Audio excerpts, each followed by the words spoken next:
We all struggle. The Christian life is a constant battle against sin, against the passions, and ultimately, against the enemy who seeks to turn us away from God. But in this struggle, we are not alone. Saints who have gone before us have left us with wisdom, guidance, and encouragement. Their words remind us that even in our weakest moments, God's grace is sufficient.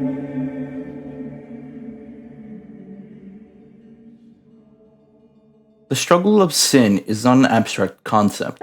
It is real, tangible, and often painful. It can feel like a weight on our chest, a fog that clouds our mind, a deep wound that refuses to heal. But the truth is that this struggle is precisely where our faith is tested and where true spiritual growth occurs. Sometimes, we fall into despair because we think we should be beyond this struggle, but the reality is that the fight itself is what shapes us. Holiness is not the absence of struggle, but perseverance in the midst of it.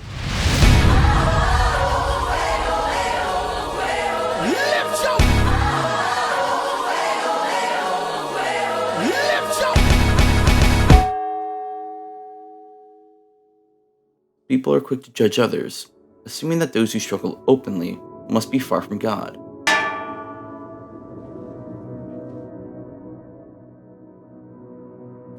Take, for example, the story told by Elder Paisios about an alcoholic monk. There was once a monk who had a terrible struggle with alcoholism.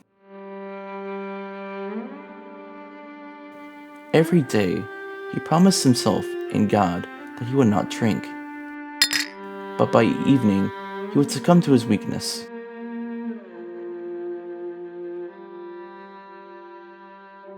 The other monks in his monastery saw his failures and, over time, grew resentful.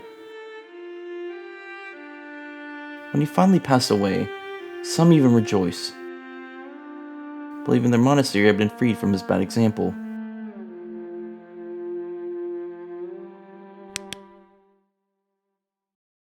What they didn't see was his private struggle. At first, he drank 16 cups of alcohol a day, but he pushed himself little by little. 16 became 15, 14 became 13, and then slowly, over time, he brought it down to just 1. Each night, he would whip in prayer, asking God for forgiveness and strength. Despite his constant setbacks, he never gave up, and when he died, God revealed to Elder Paisios that the angels were lifting this monk's soul into paradise. Why? Because perseverance in the struggle is more valuable than always appearing righteous. The real victory is not in never failing, but in always rising again.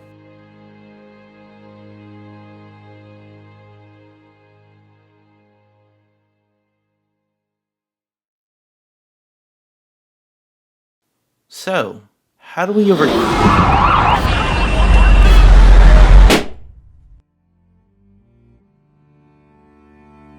We cannot do it alone. No amount of willpower is enough. Sin is a sickness, and Christ is the only true healer. But healing is not passive. We must actively seek Him. This is why having a spiritual father is so essential. Just as a wounded soldier needs a medic, a struggling soul needs a guide.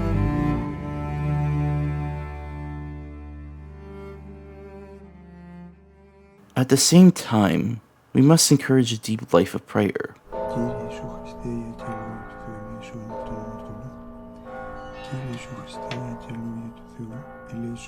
Prayer is our daily bread in the struggle, not just something we do when we feel strong.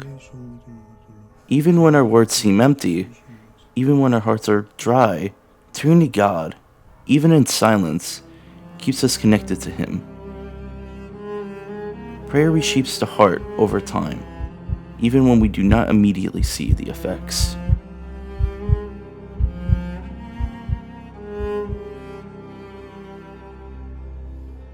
Struggles do not disappear overnight. This is why patience is key. Spiritual growth happens slowly, often imperceptibly, but small, consistent efforts are what truly transform us. Each act of repentance, Each moment of struggle, each cry to God adds up. Over the years, God slowly purifies the soul that remains faithful, even when it stumbles. Even if we stand at the very summit of virtue, it is by mercy that we shall be saved.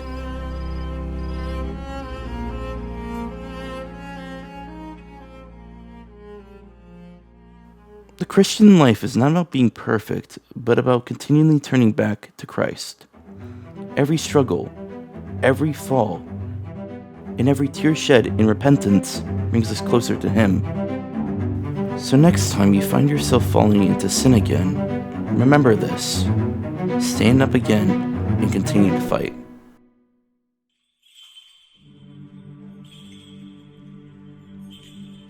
Величи душа моя Господа, и возрадуйся дух мой о Бозе спасе моей. Честнейшую